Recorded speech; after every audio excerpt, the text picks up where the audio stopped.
All right, so you're here because you're interested in the classical saxophone. Yeah. Not the jazz or marching band kind that most people think of first, right? Right.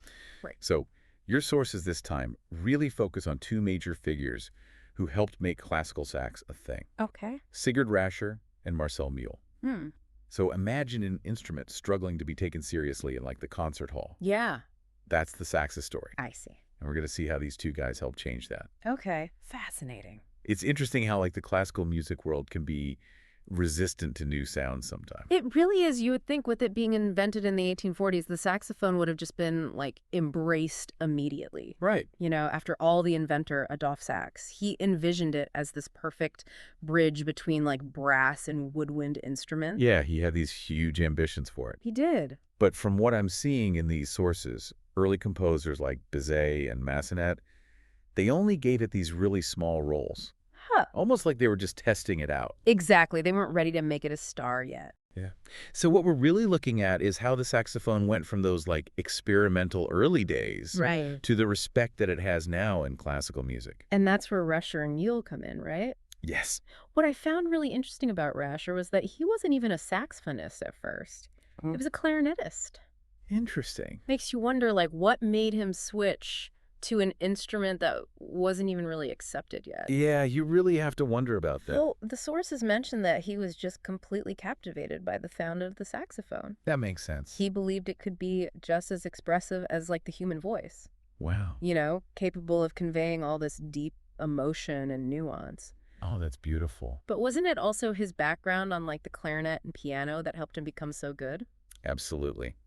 That's a key takeaway for anyone listening. Okay.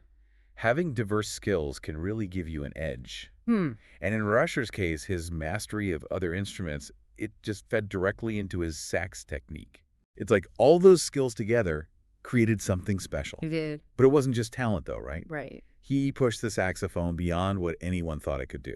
He did. The sources mention this thing called the altissimo register. Yes. So this is where it gets really interesting. Okay. Imagine like reaching the highest notes on the piano Yeah. and then discovering there's a whole hidden section above that. Wow. That's basically what Rascher did for the saxophone. Oh.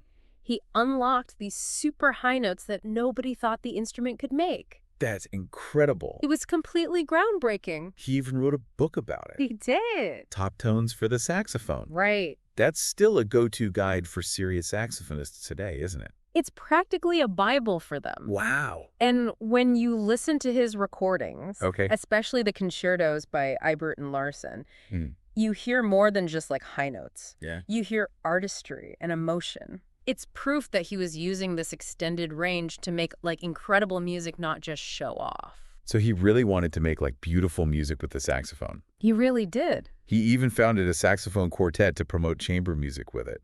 Yeah. It's like he wanted it to be everywhere in the classical music world. He really pushed for it. So we've got this picture of Rascher as like the innovator pushing boundaries. Yeah. But then we have Marcel Mule, who represents a completely different approach. Right. Mule represents this very elegant and precise French style. I see. He came from a musical family and started on the clarinet just like Rascher, but was drawn to the sax early on. And his mastery of multiple instruments also contributed to his musicianship. So we're seeing a pattern here then. Yeah. It seems like having a broad musical background is kind of essential to being a true virtuoso. It definitely seems to be a recurring theme here. Okay. Both Rascher and Mule, they demonstrate that the value of diverse skills in shaping their musical journey. Interesting. But where Mule really differs from Rascher is his philosophy, right? Yeah, his focus was on the tone quality and musicality over just playing like flashy, difficult passages. So it's more about the feeling and emotion of the music. Exactly. His focus was on making every single note sing. Wow. And achieving this beautiful and expressive sound. I see. And that's reflected in his practice, his teaching, even his compositions. Speaking of his teaching, the sources mention his Etudes Variées. Yes. And 48 Etudes à Préfurling. Right. I can't believe those exercises are still used by saxophonists today. I know, it's amazing. That's crazy. That's the mark of a true master. Yeah. Their impact goes on for generations. And when you hear Mule's recordings, whether it's Botz's Aria, Lanti's Sicilienne, or Demersman's Fantasy, you're struck by his artistry right away. You are. It's not just technical skill. No. It's the way he makes the music just breathe and come alive. It's beautiful. And just like Rascher, he founded a saxophone quartet. The Paris Saxophone Quartet, Yeah. they helped solidify the instrument's place in chamber music. They did. But what's interesting is that while he didn't compose a lot of his own original work, Yeah. he commissioned pieces from other composers. It's like he was actively trying to shape how the classical world saw the saxophone. That's really smart. He understood that to be fully accepted, the sax needed its own repertoire. Right. And he was instrumental in making that happen. And his influence didn't stop there. It didn't. His teaching at the Paris Conservatory created a whole lineage of great saxophonists. It did, a whole generation of them who carried on his legacy. So we have these two giants both wanting the same thing. Yeah. To legitimize the sax in the classical world. They had very different approaches, but ultimately achieved the same result. It's pretty amazing. But get this, the sources say that they never actually performed together. Wow, is that right? Yeah. Isn't that weird? It is. You would think their paths would have crossed at some point. Given their shared passion and influence, Yeah. maybe it was their contrasting styles. Rascher's technical brilliance versus Mule's focus on beauty. Yeah. Maybe that contributed to their individual success. Maybe the sax needed both of them, these two distinct voices, to reach its full potential. That's a good point. It's a very interesting thought. Yeah. Could the saxophone have become what it is today without both of them? Yeah.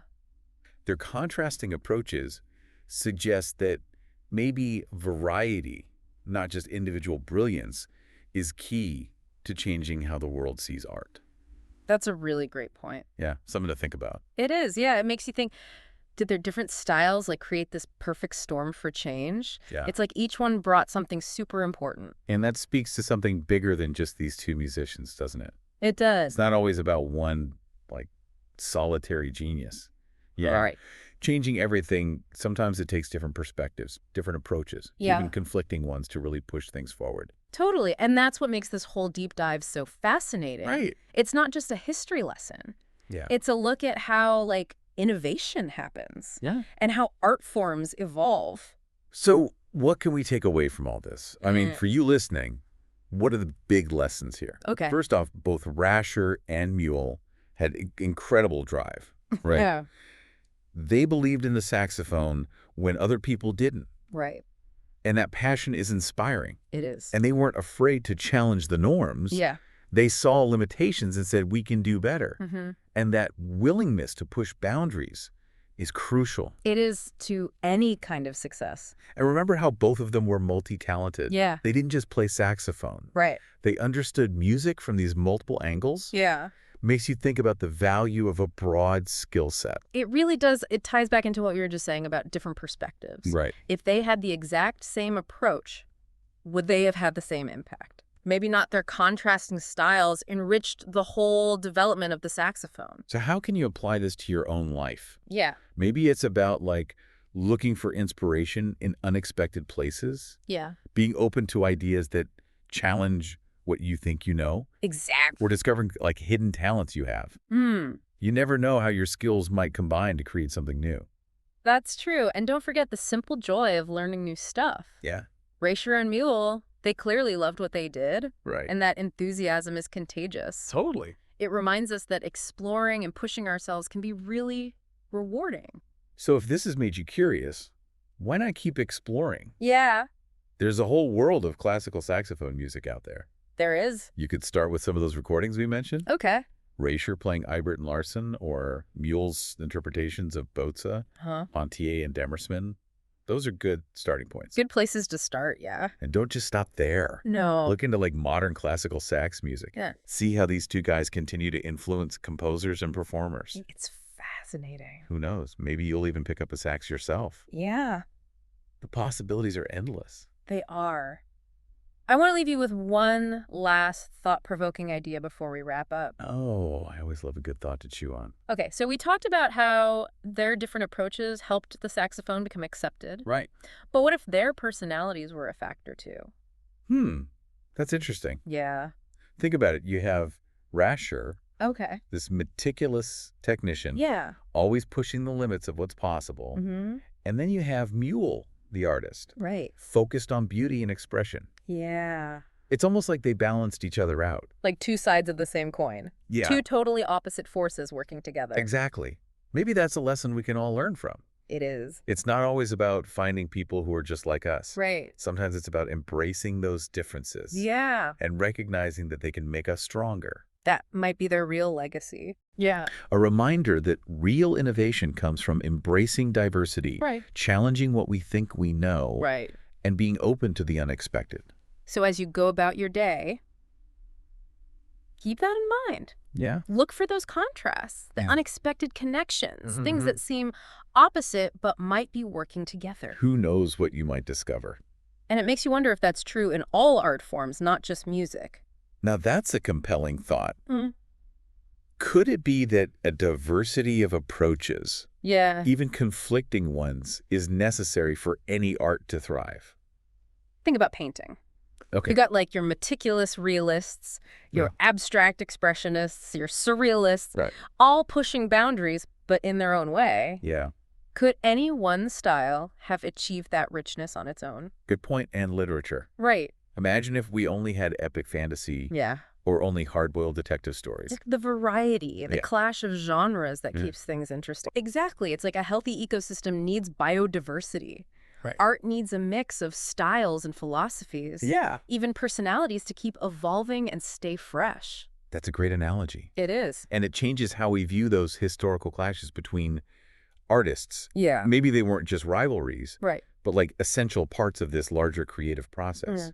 So as you listen to Rascher and Mule Yeah. or explore any art form, keep that in mind. Okay. Don't just appreciate the works themselves, Yeah. but think about the ecosystem they're part of, Right. the unseen forces that shape them. Look for the contrasts, the unexpected connections, Mm. the tensions that drive creativity. That's where the real depth is. Who knows? Yeah. Maybe that perspective will inspire you to create something yourself, It could. adding your voice to the world of art. That's the beauty of it. Their story isn't just history. It's Yeah. an invitation. An invitation to listen more deeply, Yes. to think more critically, Oh. and to embrace the complexity of creativity. Well said. Thanks for joining us on this deep dive. I'll catch you next time. Yeah, it really makes you think how important those different styles were. It's like they needed each other Right. to really like make it happen. Imagine if there had only been one of them. Yeah. Do you think it would have worked out the same? It's hard to say, but Yeah. it really makes you appreciate their unique approaches. It's like they each challenged the status quo, but in their own way. Yeah. Rascher with the technical stuff Mm. and Mule by highlighting the saxophone's expressiveness. Right. They both wanted the same thing, Yeah. but totally different paths to get there. And those paths created this like rich and diverse foundation for classical saxophone. It did. It's not just one style Yeah. or one way of thinking. Right. It's a whole bunch of possibilities. That's a great way to put it. Yeah. Like a tapestry. Yeah. Even though they never actually performed together, Right. their legacies are so intertwined. They are, and their impact is still felt today. Yeah. Every time you hear a saxophone in a concert hall, Okay. you can hear echoes of both of them. It's a reminder that innovation isn't just about one person It's or not. one idea, Right. It's about all these different perspectives and approaches. and different personalities too. Yeah, and that's something we can apply to any field. It is not just music. No, embracing diversity, Mm. challenging assumptions, being open to new things. Right. Those things really drive progress. So as you explore the world of classical saxophone, Mm-hmm. or really anything that interests you, Yeah. keep that in mind. Okay. Look for those contrasts and connections. The things that spark creativity. Yeah, that's where the real depth is. And who knows, maybe you'll even make something new yourself. Right. Their story isn't just about the past. It's Yeah. an invitation to shape the future. To listen more deeply, think more critically, and embrace the complexity of creativity. Well said. Thanks for joining us. Yeah, thanks for listening, everyone. We'll see you next time.